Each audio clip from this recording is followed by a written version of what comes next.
Hi, I'm Carl from expressionsvinyl.com, and today we're going to show you how to make a complete layered project using our Siser heat transfer vinyl materials. We're also going to be using a heat press in this video. Now, if you don't have a heat press, that doesn't mean you can't use heat transfer vinyl. You absolutely can accomplish this with an iron at home, but when using a heat press, you get much more consistent and easier results. Plus, it just goes a lot faster. In fact, the most common problems we see with the heat transfer vinyl materials are actually most of the time by operator error. And it's because it's difficult to control these heat and pressure settings with an iron, whereas with a heat press you can control them quite precisely. It's fairly uncommon for us to see issues where people are using heat presses. So by controlling that temperature and pressure correctly, you're going to get good results every time. Now, the other issues we see are sometimes using an improper material, vinyl material with an improper fabric. So most of the materials we have from Siser are designed to work with cotton and cotton poly blends or polyesters. There's some other materials you could use them on too. You're just going to have to do some testing and see how that works. One of the big issues is that the regular Siser materials will not stick to nylon or leather. There's a special product called Siser Extra, Easy Weed Extra, that is specifically for nylon. So the next issue that we see is actually with the fabric itself, the garment itself. It's always best to pre-wash that garment and get the shrinkage out of it. Now, sometimes that's not going to work out real well for you because you might be trying to resell this product and you want to keep those tags on it. If that's the case, again, you're just going to have to do some trial and error and see how that works out. You'll have to test one, wash it, see what happens.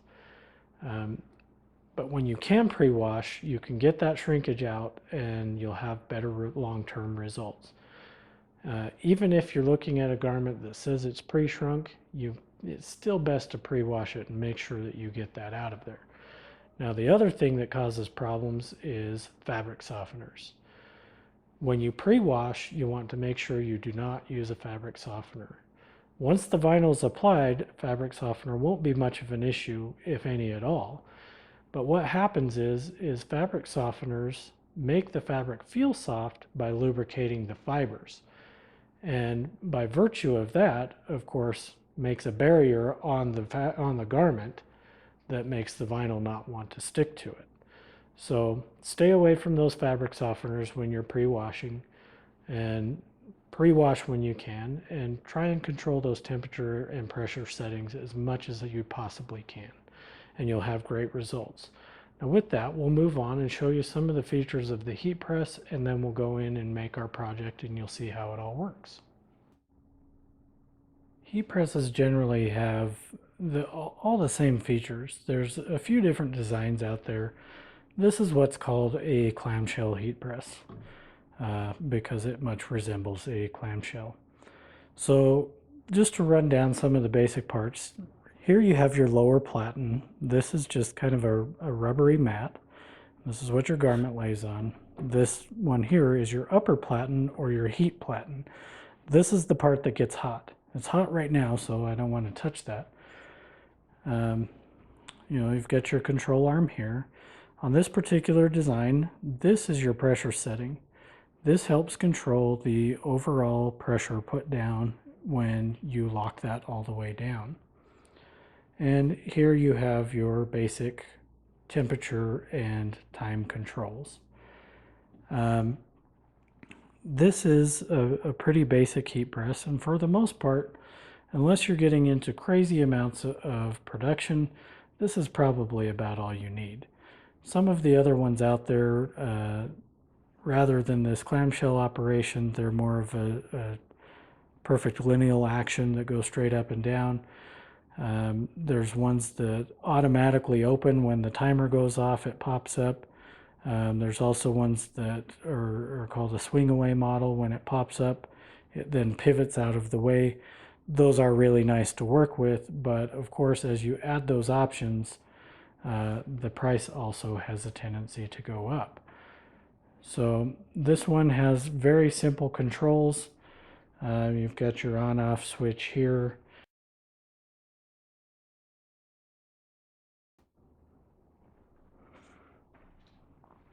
So you can see here we are currently sitting at our heat press is warmed up.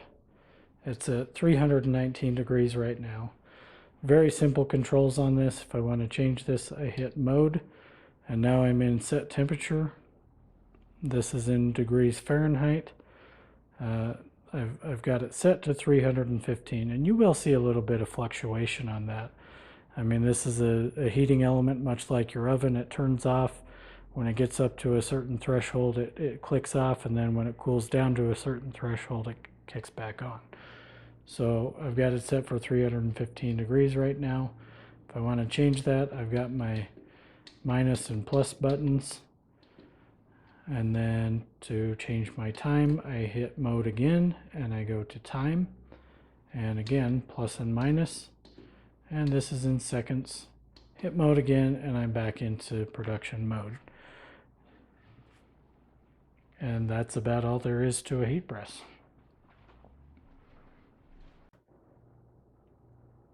So we've got our heat press all warmed up and ready to go. We've got our project cut out and all the pieces sitting here ready to put on. Now we're layering 3 different Siser materials here. We've got the regular Siser Easy Weed, and then we have Siser Metallic, which this is not the Easy Weed Metallic, but the shiny metal looking stuff, mirror-like. This is the silver metallic, so it looks like chrome, and then some black glitter.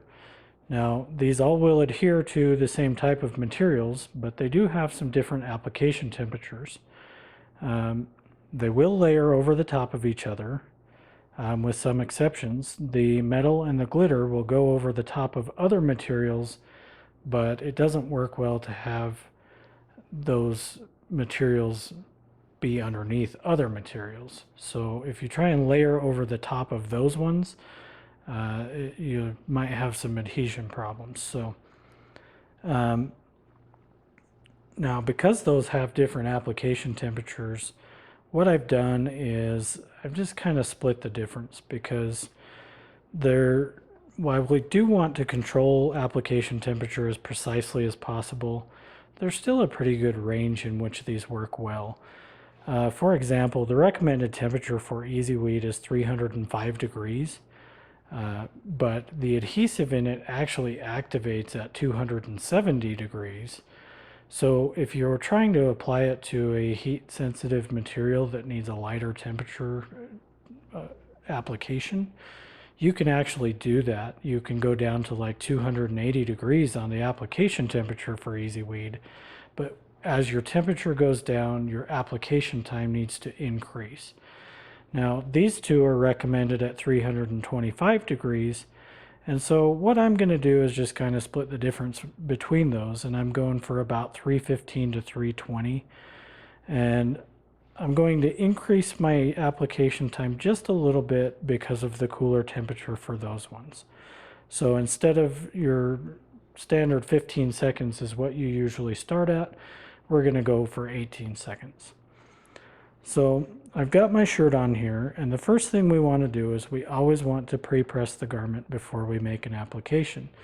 This just means we put our heat press down and let it go for 5 to 10 seconds.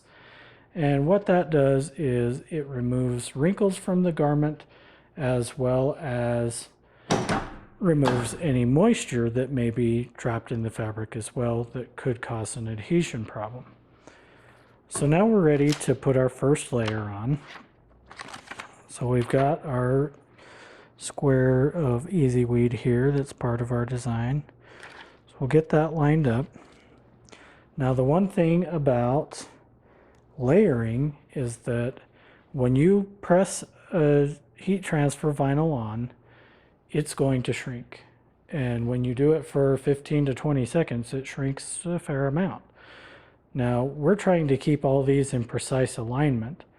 I have the inside of the letters on this metallic color cut out because the glitter's not the glitter is going to fill that in, but it's not good to layer on top of either of these materials, so that's why I have those cut out. And this project is a little bit tricky because of that, but it should turn out pretty good. If you have the right materials, then you can leave this filled in completely and then layer over the top of that. You'll end up with a better, smoother looking result. But so in order to keep that shrinkage not as a problem, what we're going to do is, for our first 2 layers, we're going to do a 1-second press. And the first time you do this, you're going to feel like, man, this is not going to work. But believe me, that will activate that adhesive enough that it will stay stuck to the fabric so you can do your other layers. So we'll do that 1-second press, and then we'll immediately peel the carrier sheet off.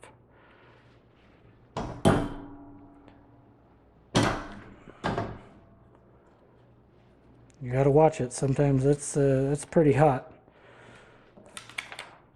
So then we'll go ahead and put our next layer on. Get that lined up where we want it. And again, we'll do a 1-second press.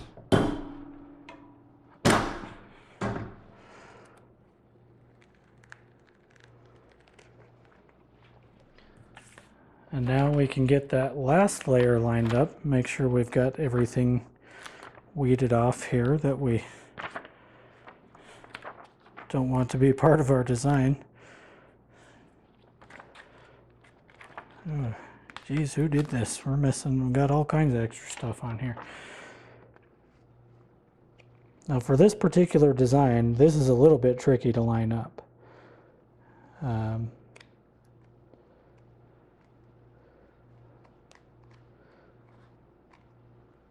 This is not exactly the greatest example. If you ever do a design like this, use a little bit of caution, because it is difficult to get that all lined up. Especially if you're doing this you're getting paid to do this, then you want to make sure you charge accordingly, because typically you don't want to spend that much time lining everything up. So now that we've got that lined up, we'll go ahead and do our full press for the 18 seconds.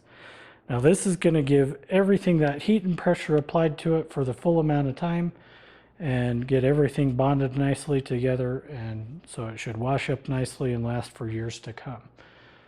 So we'll let that count down. Timer goes off, and these materials are all hot peel. Sometimes you have some that are cold peel, or actually I think the metal might be cold peel. Forgive me, I forget which is which. Sometimes they're hot or cold peel, and that turned out pretty good. And like I said, this was kind of a tricky design. I don't know if you can see that in the video. For the most part, it's all lined up quite nicely. We did mess up a little bit over here, and this was kind of to showcase some of the things you can do. Not really the perfect example, because we did make some mistakes there, but there you have it. That is a full layered project with heat press and Siser heat transfer materials.